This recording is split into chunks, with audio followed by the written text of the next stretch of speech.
രാഷ്ട്രീയ പ്രവർത്തകരെക്കുറിച്ചും പൊതുപ്രവർത്തകരെക്കുറിച്ചും നേതാക്കന്മാരെക്കുറിച്ചും ഒക്കെ ആലോചിക്കുമ്പോൾ എൻ്റെ മനസ്സിൽ വളരെ ആദരവോടെ ഒരു ബിംബം പോലെ നിലനിൽക്കുന്ന ഒരു രാഷ്ട്രീയ നേതാവുണ്ട് ഇ.കെ. നായനാർ. അദ്ദേഹത്തെ നമുക്ക് പരിചയമുണ്ടെങ്കിൽ നമുക്ക് ഒരിക്കലും അദ്ദേഹത്തെ മറക്കാൻ കഴിയില്ല.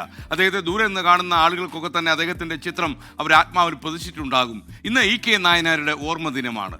ഒരിക്കലും അദ്ദേഹം നമ്മുടെ മനസ്സിൽ നിന്ന് മായില്ല. അത്ര ശുദ്ധിയുള്ളവനായിരുന്നു. രാഷ്ട്രീയത്തിൽ വിശുദ്ധി വേണം എന്ന് നിർബന്ധം പിടിച്ച ആളായിരുന്നു ഇ.കെ. നായനാർ. അപ്പോൾ അദ്ദേഹത്തിൻ്റെ ഒരു അനുഭവം അല്ലെങ്കിൽ അദ്ദേഹം ബന്ധപ്പെട്ട ഒരു അനുഭവമാണ് ഞാൻ ഇന്ന് പറയാൻ പോകുന്നത്.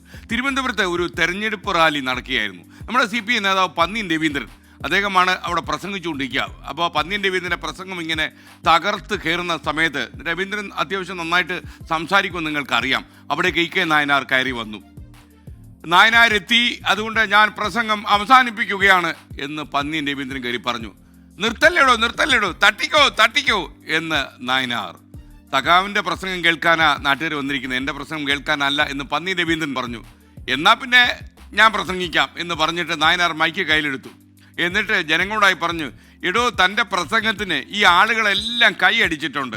ആ കൈയടിച്ചവരെ തനിക്ക് അറിയാമോ? അവരെല്ലാം കള്ളന്മാരാ എന്ന് പറഞ്ഞു. പ്രസംഗത്തിന് എല്ലാവരും കൈയടിച്ചു. എന്നിട്ട് ഒരു കാര്യം കൂടി നായനാർ പറഞ്ഞു, ഇവർ തനിക്ക് വേണ്ടി കൈയടിക്കും പ്രസംഗത്തിൽ, എന്നിട്ട് ഓട്ടോ അപ്പുറത്ത് പോയി കുത്തും, അതാണ് ഈ കള്ളന്മാർ എന്നുകൂടി നായനാർ ഓർമ്മിപ്പിച്ചു. നായനാർ ഇത് പറഞ്ഞതും പൊട്ടിച്ചിരിയായി, അവിടെ നിറഞ്ഞ കൈയടിയും. ജനങ്ങൾ ആ കമൻറ്റ് നന്നായിട്ട് ആസ്വദിച്ചു എന്നുള്ളതാണ് ഏറ്റവും വലിയ കാര്യം. അമർഷം കൊള്ളുന്ന കമൻറ്റുകൾ നായനാരുടെ ഭാഗത്തു നിന്ന് വന്നാലും പൊട്ടിച്ചിരിയായിരിക്കും പരിണത ഫലം. അതാണ് ആ മനസ്സിൻ്റെ വിശുദ്ധിയും ആ നിർമ്മലമായ മനസ്സും കേരളത്തിലെ ജനങ്ങൾക്ക് അറിയാമായിരുന്നു. ഹൃദയം തുറന്ന് സംസാരിക്കുന്ന നേതാക്കളാണ് എപ്പോഴും ജനങ്ങളുടെ മനസ്സ് കീഴടക്കുക. അവരുടെ ഭാഷ ഹൃദയത്തിൽ നിന്ന് വരണം.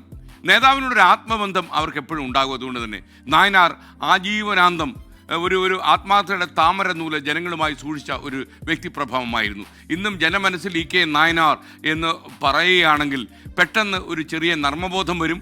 അതിനപ്പുറം അദ്ദേഹത്തിൻ്റെ ആത്മാർത്ഥതയെക്കുറിച്ച് നമ്മൾ ആലോചിച്ചു പോകും.